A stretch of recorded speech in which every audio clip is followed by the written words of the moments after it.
ఇండియాలో కొన్ని వందల పొలిటికల్ పార్టీస్ ఉన్నాయి. Like Congress, BJP, Aam Aadmi, communist party etcetera. అయితే వీళ్ళలో ఏ పార్టీ పవర్లోకి వచ్చినా ఆ రాష్ట్రాన్నో లేదా దేశాన్నో అభివృద్ధి చేసే ప్రాసెస్లో ఒక్కో పార్టీ ఒక్కో సెక్టర్ మీద ఎక్కువగా ఫోకస్ చేస్తుంది. ఫర్ ఎగ్జాంపుల్, కొన్ని పొలిటికల్ పార్టీస్ సాఫ్ట్వేర్ ఇండస్ట్రీని ఎక్కువగా డెవలప్ చేస్తే కొన్ని పార్టీస్ అగ్రికల్చర్ని, కొన్ని ఇన్ఫ్రాస్ట్రక్చర్ని ఎక్కువగా డెవలప్ చేస్తాయి. సేమ్ అలాగే బీజేపీ పవర్లోకి వచ్చిన ప్రతిసారి ఈ party roads and express highways మీదే చాలా ఎక్కువగా ఫోకస్ చేస్తుంది. దీనికి నేను కొన్ని ఎగ్జాంపుల్స్ చెప్తా చూడండి. మనకి స్వతంత్రం వచ్చిన 67 ఏళ్లలో అంటే 1947 నుండి 2014 వరకు ఇండియాలో 97,000 కిలోమీటర్ల పొడవైన నేషనల్ హైవేస్ ఉంటే 2014లో బీజేపీ పవర్లోకి వచ్చిన తర్వాత అది 145,000 కిలోమీటర్లకు పెరిగింది. అంటే కేవలం ఈ 9 ఏళ్ల కాలంలో బీజేపీ గవర్నమెంట్ సుమారు 50,000 కిలోమీటర్ల కొత్త హైవేస్ని నిర్మించింది. అంతేకాదు 2022లో మహారాష్ట్రలో ఉన్న 75 కిలోమీటర్ల హైవేని కేవలం 4 రోజుల్లో నిర్మించి national highway authority of India ఒక గిన్నిస్ రికార్డ్ని క్రియేట్ చేసింది. సాగర్మాల, భారత్మాల అండ్ ప్రధానమంత్రి గ్రామ్ సడక్ యోజన అంటూ రోడ్స్ అండ్ హైవేస్ కోసం డిఫరెంట్ స్కీమ్స్ని లాంచ్ చేసి ప్రతి సంవత్సరం కొన్ని వేల కిలోమీటర్ల హైవేస్ని నిర్మిస్తున్నారు. అయితే ఇక్కడ పాయింట్ ఏంటంటే బీజేపీ గవర్నమెంట్ ఇంత భారీ మొత్తంలో రోడ్స్ అండ్ ఎక్స్ప్రెస్ హైవేస్ని ఎందుకు నిర్మిస్తుంది?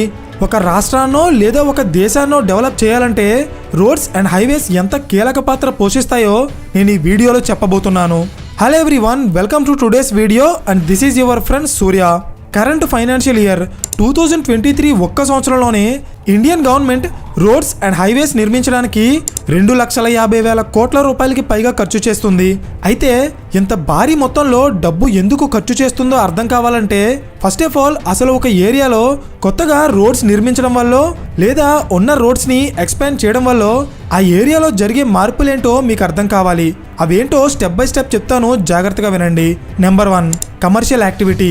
అంటే ఏదైనా ఒక ఏరియాలో కొత్తగా రోడ్స్ వేశారంటే అక్కడ వచ్చేది కేవలం రోడ్ అండ్ వెహికల్స్ మాత్రమే కాదు, ఆ రోడ్డుకి రెండు వైపులా petrol bunks, food stalls, shopping malls, theatres, schools and hospitals అంటూ రకరకాల వ్యాపారాలు పెరిగి ఆ ఏరియా అంతా కమర్షియల్గా బాగా డెవలప్ అవుతుంది.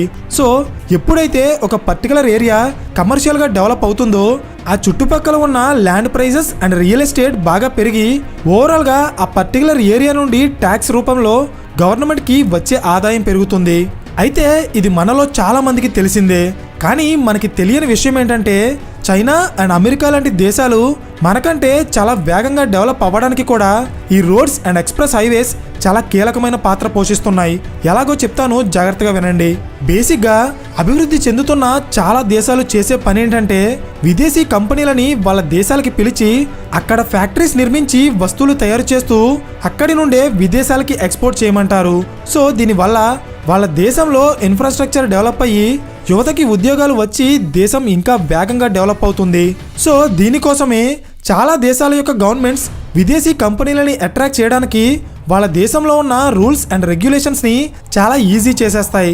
కానీ నిజానికి ఏదైనా కంపెనీ ఒక దేశంలో డబ్బు ఇన్వెస్ట్ చేసి వాళ్ళ ఫ్యాక్టరీస్ నిర్మించాలా లేదా అని నిర్ణయించుకునేటప్పుడు వాళ్ళు ముఖ్యంగా కన్సిడర్ చేసే విషయం ఆ దేశంలో ఉన్న ట్రాన్స్పోర్టేషన్ నెట్వర్క్ అండ్ టైం.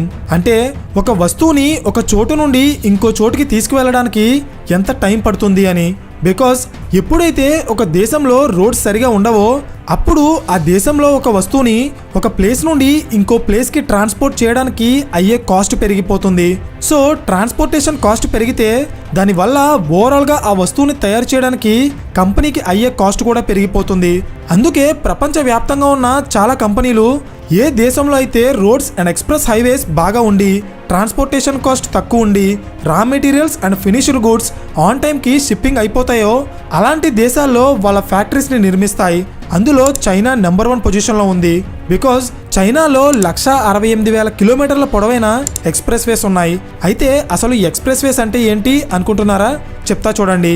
మనలో చాలామంది హైవేస్ అండ్ ఎక్స్ప్రెస్ వేస్ రెండు ఒకటే అనుకుంటారు, కానీ అది నిజం కాదు. Because national highways 2 line or 4 line ఉంటే express highways 6 line or 8 line ఉంటాయి. అండ్ వీటితో పాటు ఎక్స్ప్రెస్ హైవేస్లోకి వెహికల్స్ ఎక్కడ పడితే అక్కడ ఎంటర్ అవ్వడానికి దిగిపోవడానికి ఉండదు. కేవలం కొన్ని సెలెక్టెడ్ లొకేషన్స్లో మాత్రమే ఎంట్రీ అండ్ ఎగ్జిట్ పాయింట్స్ని క్రియేట్ చేస్తారు. 2 వీలర్ అండ్ 3 వీలర్ వెహికల్స్ని కూడా ఎక్స్ప్రెస్ హైవేస్లోకి ఎంటర్ అవ్వనివ్వరు. సో దీనివల్ల ఏమవుతుందంటే హైవేస్ని యూజ్ చేసి లాంగ్ డిస్టెన్స్ ట్రావెల్ చేసే వెహికల్స్ 100 to 120 కిలోమీటర్ స్పీడ్ని కన్సిస్టెంట్గా మెయింటైన్ చేసి వాళ్ళు వెళ్లాల్సిన డెస్టినేషన్కి ఎలాంటి డిలే లేకుండా ఆన్ టైంలో రీచ్ అవుతారు. అండ్ అలాగే దేశంలో రోడ్వేస్ ద్వారా జరిగే ఎక్స్పోర్ట్స్ అండ్ ఇంపోర్ట్స్లో ఎలాంటి మిస్ మ్యాచెస్ లేకుండా ట్రేడ్ కరెక్ట్గా జరుగుతుంది. అంతేకాదు నార్మల్ రోడ్స్లో వెళ్ళే వెహికల్స్ కంటే ఎక్స్ప్రెస్ హైవేస్ మీద వెళ్ళే వెహికల్స్ 30 to 40% తక్కువ ఫ్యూయల్ని కన్జ్యూమ్ చేస్తాయి. బికాస్ ఒక వెహికల్ ఎక్కువ ఫ్యూయల్ని కన్జ్యూమ్ చేయడానికి కారణం traffic jams and speed fluctuations. కానీ ఎక్స్ప్రెస్ వేస్ మీద ఈ ప్రాబ్లం ఉండకపోవడం వల్ల వెహికల్స్ కన్సిస్టెంట్ స్పీడ్ని మెయింటైన్ చేసి బెటర్ మైలేజ్ ఇస్తాయి. సో దీనివల్ల చాలా కంపెనీస్కి ట్రాన్స్పోర్టేషన్ మీద అయ్యే ఖర్చు కూడా తగ్గుతుంది.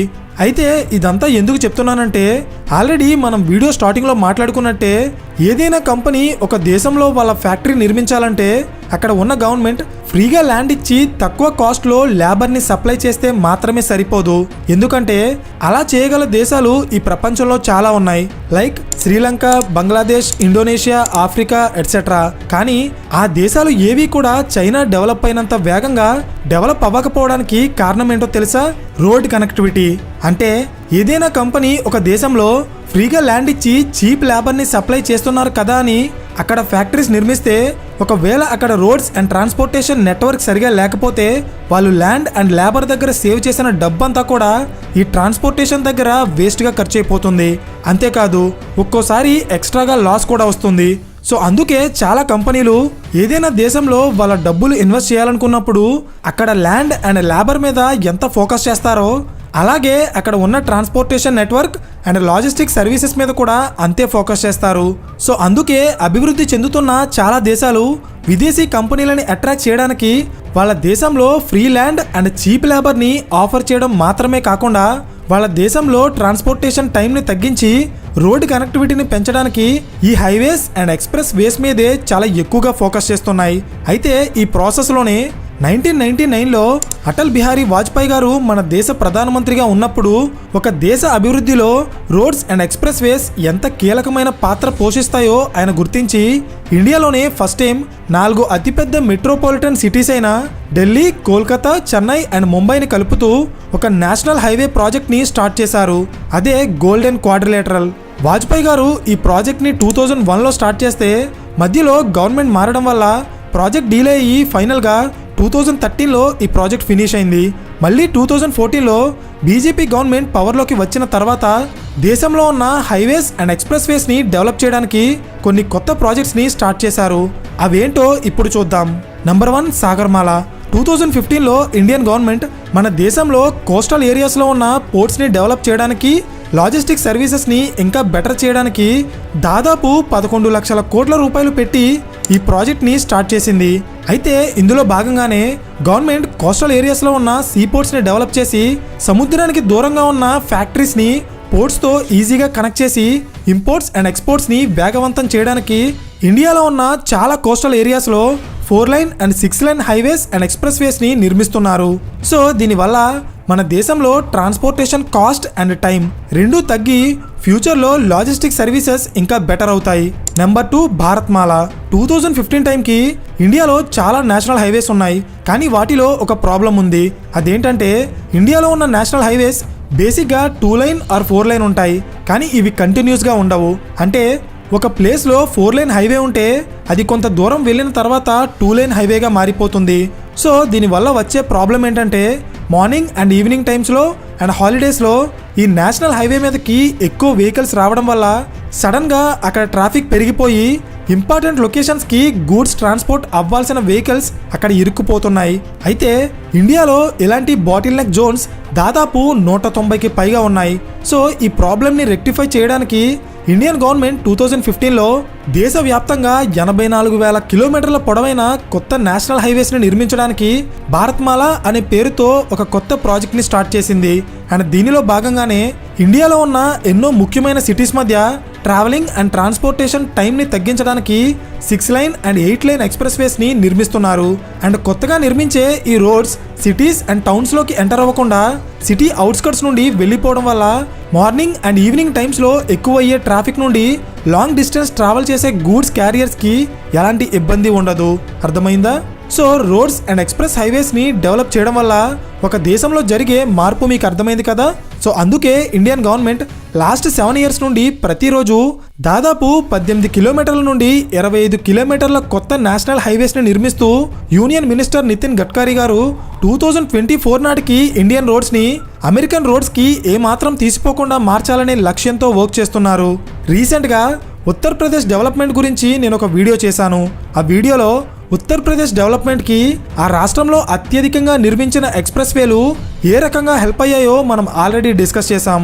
ఇన్ కేస్ మీరు ఆ వీడియో చూడకపోతే వీడియో లింక్ని ఎండ్ కార్డ్స్లో అండ్ డిస్క్రిప్షన్లో ఇస్తాను, చెక్ చేయండి. సేమ్ అలాగే మహారాష్ట్ర, రాజస్థాన్, హర్యానా, మధ్యప్రదేశ్ అండ్ తెలంగాణ లాంటి టోటల్ 14 రాష్ట్రాల్లో 5145 కిలోమీటర్ల పొడవైన ఎక్స్ప్రెస్ వేస్ని నిర్మించారు. కానీ చైనా లాంటి దేశాలతో పోలిస్తే ఇది చాలా తక్కువ. అందుకే ఇండియన్ గవర్నమెంట్ ఈ ప్రాజెక్ట్స్ మీద ప్రతి సంవత్సరం కొన్ని లక్షల కోట్ల రూపాయలు ఇన్వెస్ట్ చేస్తుంది. రీసెంట్ టైమ్స్లో సోషల్ మీడియాలో ఒక ప్రచారం జరుగుతుంది. అదేంటంటే చాలా కంపెనీలు చైనా నుండి విదేశాలకి వెళ్ళిపోతున్నాయి అండ్ అందులో మెజారిటీ కంపెనీలు ఇండియాకి వస్తున్నాయని. కానీ ఇక్కడ ఫ్యాక్ట్ ఏంటంటే చైనా నుండి కంపెనీలు వెళ్ళిపోవడం నిజమే, కానీ వాటిలో ఇండియాకి వచ్చే కంపెనీలు చాలా తక్కువ. బికాజ్ మనం ఆల్రెడీ మాట్లాడుకున్నట్టే ఇండియాలో free land and cheap labour దొరికినప్పటికీ ఇక్కడ logistic services, transportation charges and road network అనేది అంత బెటర్గా లేకపోవడం వల్ల చైనా నుండి వెళ్ళిపోయే కంపెనీల్లో కేవలం 15 to 20% మాత్రమే ఇండియాకి వస్తున్నాయి. మిగిలిన చాలా కంపెనీలు ఇండోనేషియా, మెక్సికో అండ్ వియత్నాం లాంటి దేశాలకి వెళ్ళిపోతున్నాయి.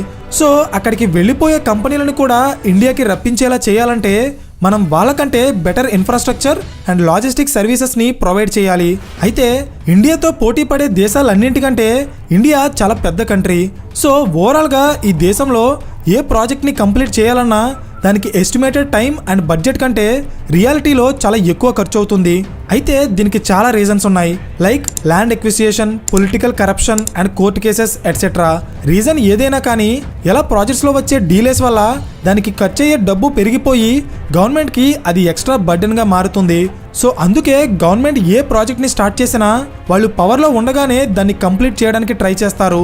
బికాజ్ ఎప్పుడైతే గవర్నమెంట్లు కంటిన్యూస్గా మారతాయో అప్పుడు డెవలప్మెంట్ కోసం స్టార్ట్ చేసిన ప్రాజెక్టులు ఎప్పుడు కంప్లీట్ అవుతాయో ఎవ్వరూ చెప్పలేరు. దీనికి పర్ఫెక్ట్ ఎగ్జాంపుల్ పోలవరం ప్రాజెక్ట్. అర్థమైందా?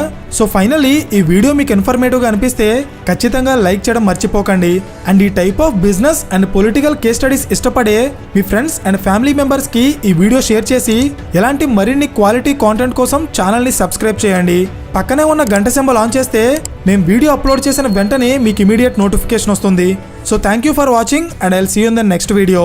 Till then this is your friend Surya signing of.